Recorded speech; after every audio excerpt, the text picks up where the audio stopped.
Então, o nosso papo agora é sobre gestão estratégica, como a gente trabalhar a gestão estratégica dos nossos empreendimentos, né? Aí a gente começar a ver é, o tamanho da importância da gente aproveitar, e Luiz Henrique vai falar daqui a pouco. Ó, Laís começou falando do marketing, né? Como é que aproveitar.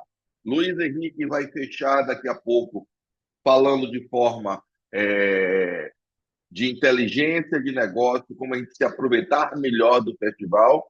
E agora, de forma estratégica, a gente precisa pensar também que o festival ele tem início, meio e fim, mas a gente precisa fazer com que o aprendizado do festival reverbere durante todos os dias do ano, que não seja somente nesses 15 dias agora, do dia 10 ao dia, 12 dias, na realidade, dia 10 ao dia 20 de outubro, mas que o que a gente consiga de legado do festival permaneça ativo na cabeça de nossos clientes, de nossos colaboradores, nas nossas cabeças, na cabeça da comunidade, a importância do negócio e a importância do processo, né? Do festival em si. Bom, falando rapidinho, quem sou eu, né? É, vou falar duas palavras, né?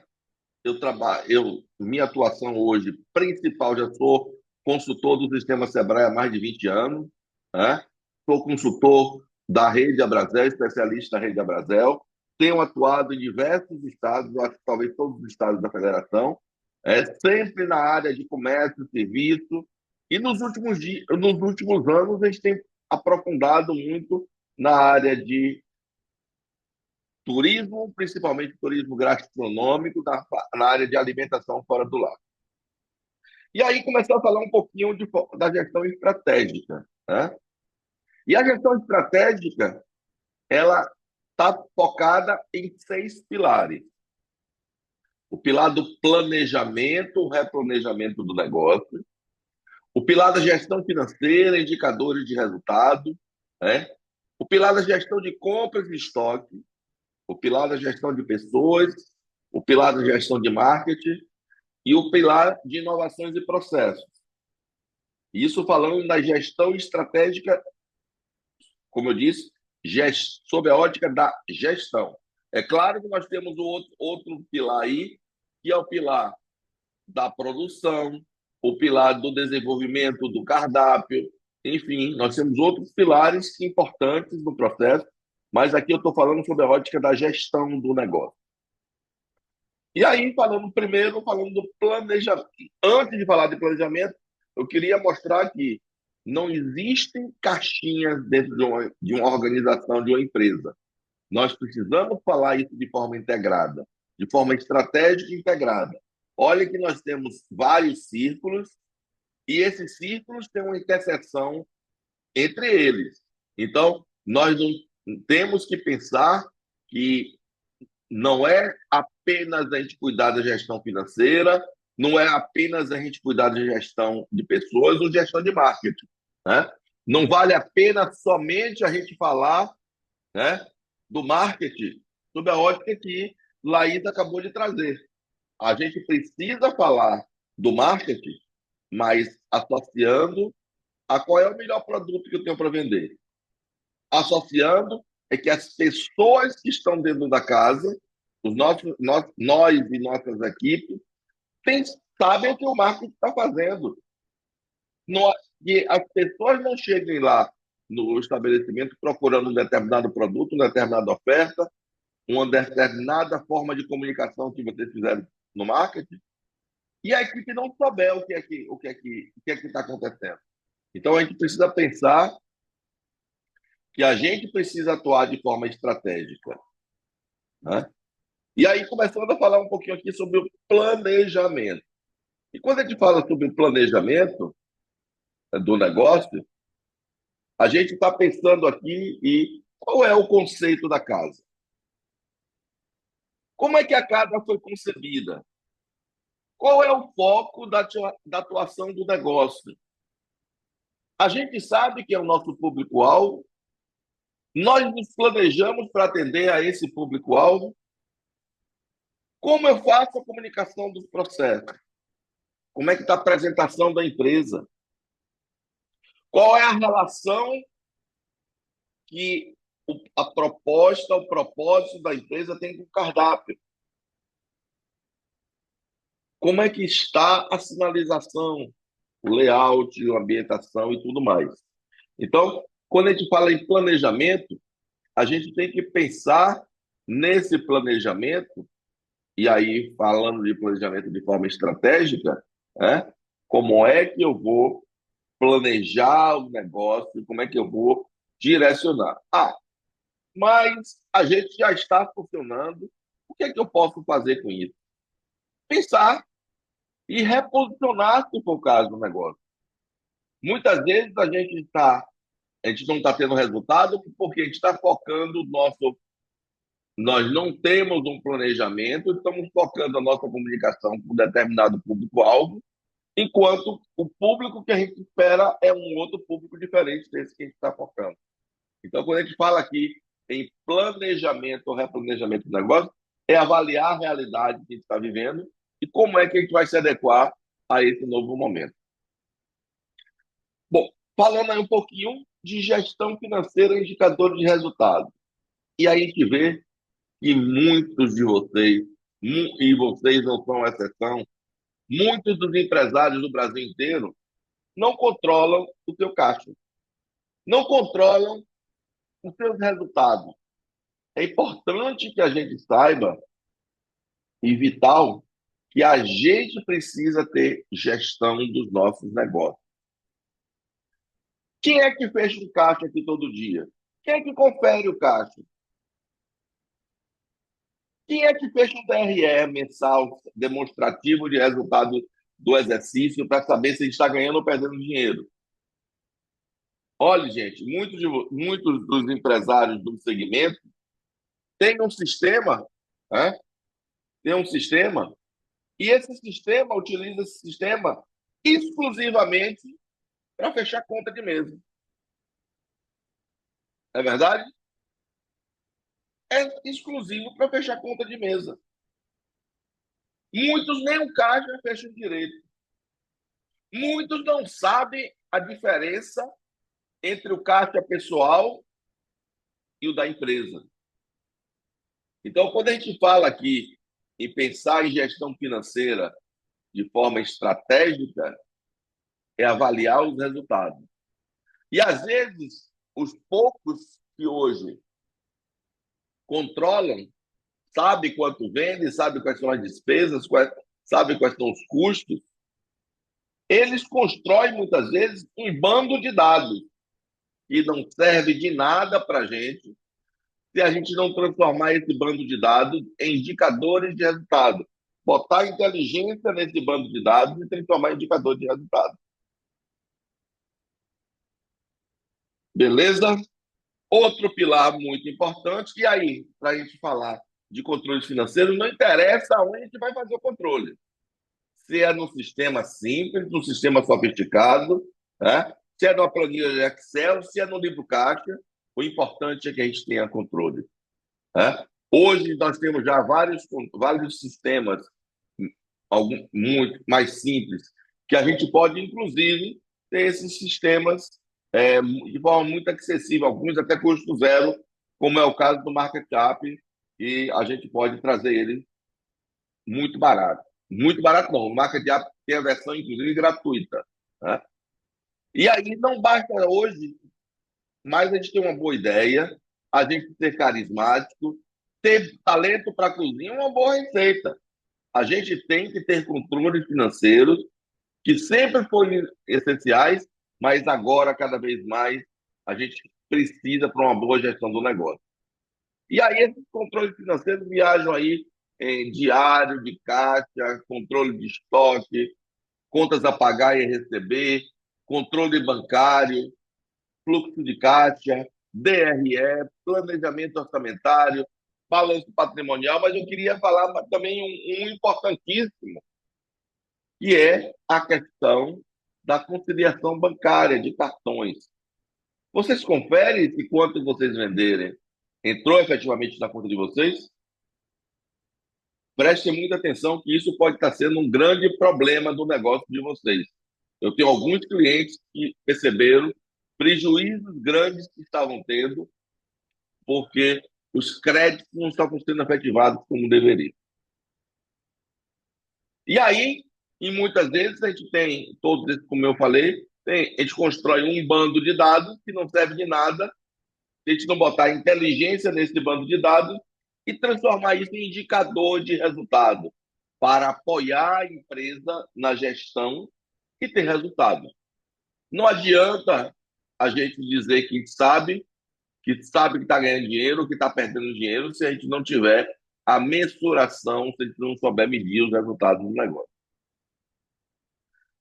Né? E aí, essa informação, que são esses indicadores de resultado, na realidade, o nome informação é informe para ação. E a gente precisa utilizar essas informações para a tomada de decisão. Então, grande importância da gente utilizar essas informações que estão geradas aí para apoiar a gente na nossa tomada de decisão. Bom, alguns indicadores de resultado importantes para o negócio: lucratividade, ponto de equilíbrio, ticket médio, margem de contribuição, quantidade de clientes atendidos, CMV. E olhe que CMV ele pode até estar sendo mascarado pela quantidade de compras no mês, mas o CMV, na realidade, é o estoque inicial, mais as compras menos o estoque final. Então, ter muita atenção com isso. Vendas por colaborador, perdas, consumo de água, consumo de energia, despesas operacionais, despesas com pessoal, faturamento, taxa de conversão, endividamento, rotatividade de mesa. Olhe quantos indicadores a gente pode traçar no negócio e que muitas vezes a gente não está. A gente, eu sei tudo do negócio. Aí pergunta aqui, você tem quantos indicadores desses você tem? Nenhum. Mas o negócio está bom. E aí, passando aqui um pouquinho sobre gestão de compras em estoque. Como é que a gente está comprando? Imagine qual é o maior gasto de vocês, de cada empresa. Está no estoque. O maior gasto das empresas está no estoque. E como é que a gente avalia se esse gasto está sendo feito de forma correta?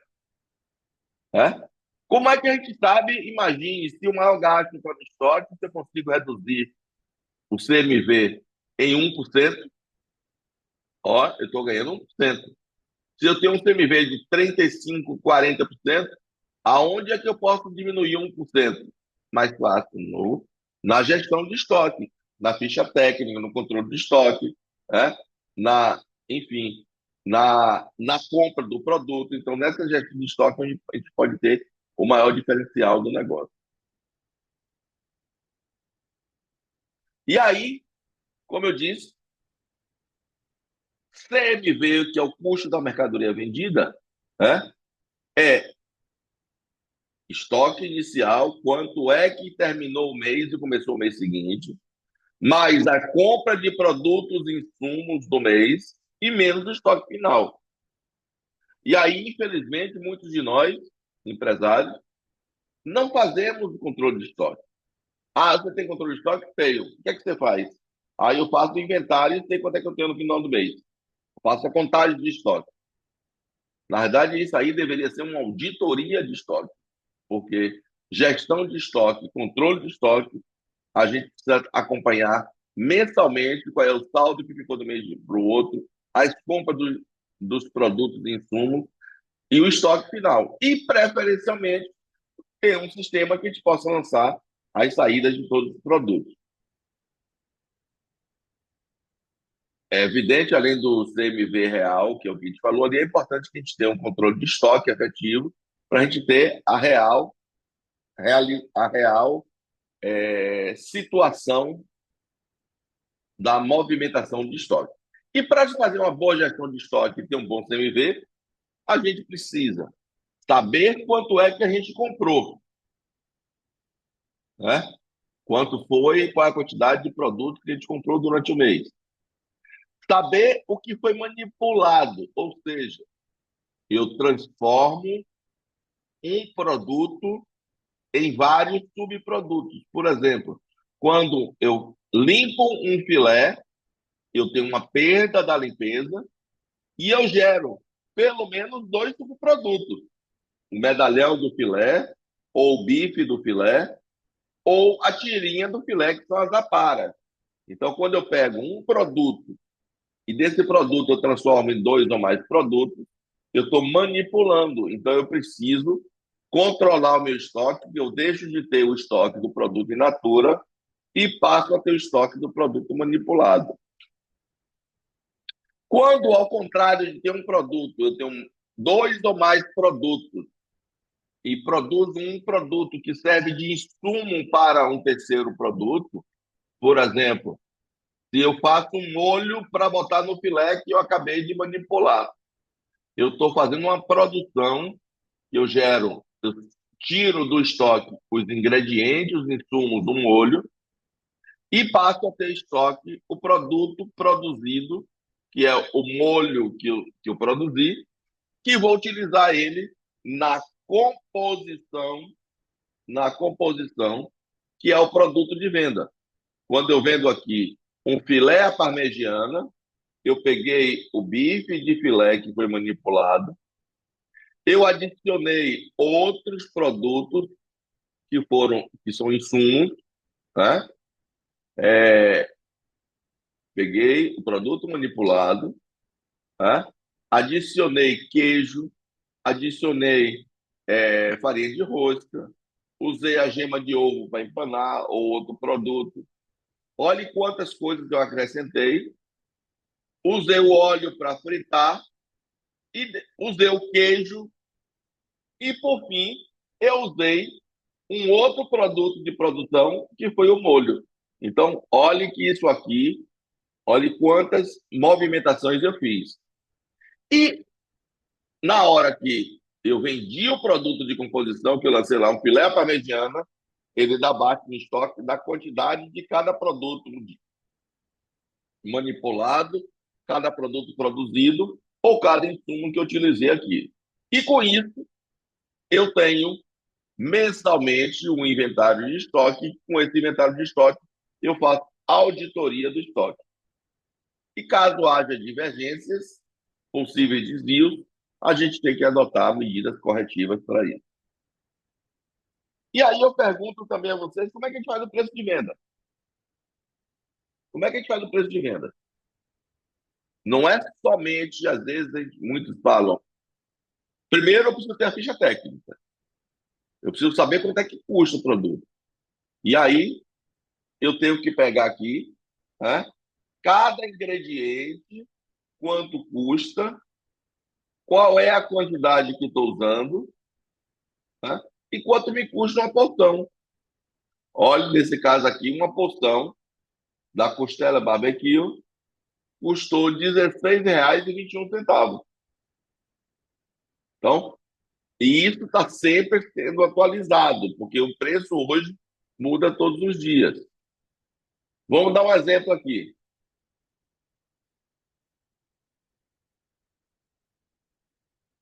de formação de preço. É importante que a gente saiba quais são as despesas que nós temos no processo. Primeiro, eu tenho o CMV, que é quanto custou a mercadoria. Depois, eu tenho qual é o percentual de despesas com imposto que nós pagamos. Qual é o percentual de despesa? Aqui, basicamente, na maior parte das empresas de vocês, é o valor do simples, do DAS do simples ou MEI, né? Precisamos saber qual é o percentual das despesas com vendas. Eu pegar, somar as despesas com vendas e dividir pelo faturamento. Aí vai entrar a taxa de cartão, de débito, crédito, de ticket. Aí vai entrar despesas, caso a gente tenha delivery, as despesas com a integradora do delivery, né? iFood ou outra empresa regional. Vai entrar despesa com a entrega. Então, todas essas despesas entram aí nesse item de composição de despesas com vendas.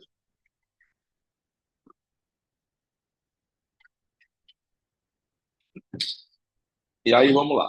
Aí nós temos despesas com pessoal. Quanto é que custa a nossa folha de pagamento, incluindo na folha de pagamento férias, 13º, proporcional, FGTS, Previdência Social,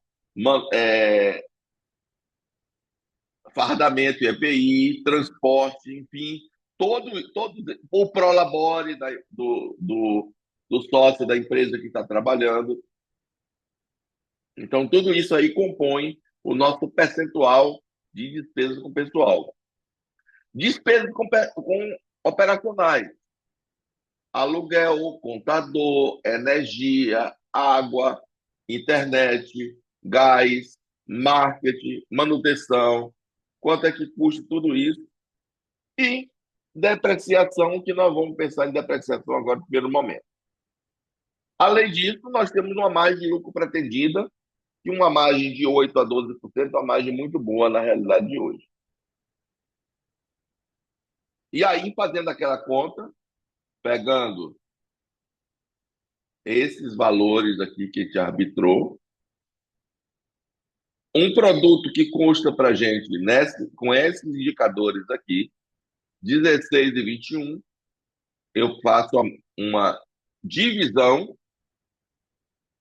do valor do CMV dividido por 1 menos todos esses valores juntos. Isso diz que eu só posso vender esse produto por R$ 52,01. Muito diz, mas eu já uso um tal de um markup que resolve minha vida. Eu pego o produto e multiplico por 3. Se você pegar esse produto aqui, 16, multiplicar por 3, e você acha que está tendo 10% de lucro, não está tendo direito de jeito nenhum. Se você multiplicar por 3, vai dar 48,63, quanto eu só poderia vender esse produto por 52,01 para ter uma margem de lucro de 10%. Aqui eu vou ter em torno de 5% de margem de lucro, talvez até menos. Fazendo a conta inversa, né? Se eu pego 52,01, tiro 6%, que é 3,12, que é imposto, tiro 3,05, que é despesa com vendas. Se eu tiro 12,52, que é despesa com pessoal, se eu tiro 10,86, que é despesas operacionais, 1,04 de despesas com depreciação, me sobra 21,41. E se eu pegar e deduzir desse valor 16,21, que é o custo dos insumos, que é o CMV, sobra 5,20, que é, na realidade, 10% sobre 52,01, que foi o que nós pretendemos ter aqui como resultado líquido da operação. Ok? Algumas reflexões importantes. Não se pode calcular o preço de venda ideal sem DRE e sem ficha técnica, né? Caso a empresa tenha produtos de composição, produção ou manipulação. Os preços dos produtos estão variando rapidamente, então é importante a cotação e atualização semanal, né, se possível, dos preços de custo dos insumos. Para os produtos produzidos, se faz necessário o uso de planilha automatizada para calcular o CMV após a atualização dos preços de custo dos insumos. Também muito importante o monitoramento e a geração de indicadores de despesas e lucratividade pretendida no negócio. Ok, gente? Compras e negociação com o fornecedor. A gente precisa verificar como é que a gente está comprando, se a gente está comprando bem. E também fazer o que a gente chama de engenharia de cardápio. Analisar a rentabilidade e a popularidade de cada produto. Rentabilidade, esse produto está dando mais dinheiro, menos dinheiro, mais lucro, menos lucro. E a popularidade é saber se está tendo rotatividade, se está tendo venda efetiva desse produto. E aí a gente divide o produto em 4 quadrantes. Primeiro, é o produto estrela. O que é o produto estrela? É o produto que a gente vende menos, vende muito e tem uma boa lucratividade, rentabilidade desse produto. É o nosso produto principal do negócio. Mas aí eu tenho alguns produtos que vendem muito e tem uma baixa rentabilidade, que é o cavalo de corrida. Eu corro, corro, corro, corro, mas eu não consigo ganhar dinheiro. Vendo muito, mas não consegue ganhar dinheiro, porque a margem desse produto é muito pequena. Eu tenho um produto quebra-cabeça, que ele tem uma baixa popularidade, mas tem uma rentabilidade muito alta. Como é que eu vou fazer para divulgar mais o nosso produto? Nós estamos na região de praia e as pessoas querem alegria. Imagine se quando receber um cliente, o garçom recebe o cliente e diz: poxa, essa semana o robalo está especial. Quantas pessoas vão comprar? A cada 10, pelo menos 4, 5 vão comprar esse robalo se for almoçar. E nós temos um produto chamado cachorro, que a gente tem uma baixa rentabilidade e uma baixa popularidade. Tem que se avaliar se vale a pena ou não manter esse produto no cardápio. E aí, somente conhecendo o seu negócio, você pode tomar as melhores decisões. Né? Gestão de pessoas. Como é que está a nossa equipe? Existe uma relação na equipe? Muitas vezes a gente contrata as pessoas pelo currículo e demite pelo comportamento. Como é que está o nosso processo de definição de vagas, formatação da vaga, de arregimentação dos candidatos, seleção, contrato e operação? Tá bacana? Os nossos colaboradores conhecem o nosso cardápio para explicar para o cliente. Então, tudo isso a gente tem que pensar de forma integrada também. Gestão de marketing. E aí eu vou pular esse aqui, vou falar quase nada aqui, porque, inclusive, Laís já falou muito bem sobre isso. E, por fim, inovações e processos. Né? Como é que a gente vai trabalhar as inovações? Processo de otimização, de vender mais. Ontem mesmo nós estávamos discutindo sobre um cliente, né? E que tem um alto tráfego de pessoas durante o horário do almoço. Como é que eu vou fazer? Eu preciso ter uma excelente operação de restaurante, porque senão o cliente vai para outro restaurante. O cliente não quer esperar. Ele pode passar uma hora sentado na frente do restaurante, aguardando dar o horário para ele voltar ao trabalho. Né? Mas se ele levar 15 minutos esperando que o prato dele fique pronto, ele sai e vai para outro restaurante. E como é que a gente vai trabalhar isso de forma integrada, esse processo? E, por fim, eu trouxe uma mensagem aqui do Edward Dennis, que diz: não se gerencia o que não se mede, não se mede o que não se define, e não se define o que não se entende, e não há sucesso no que não se gerencia. Né? E com isso, eu queria agradecer a vocês aí pela atenção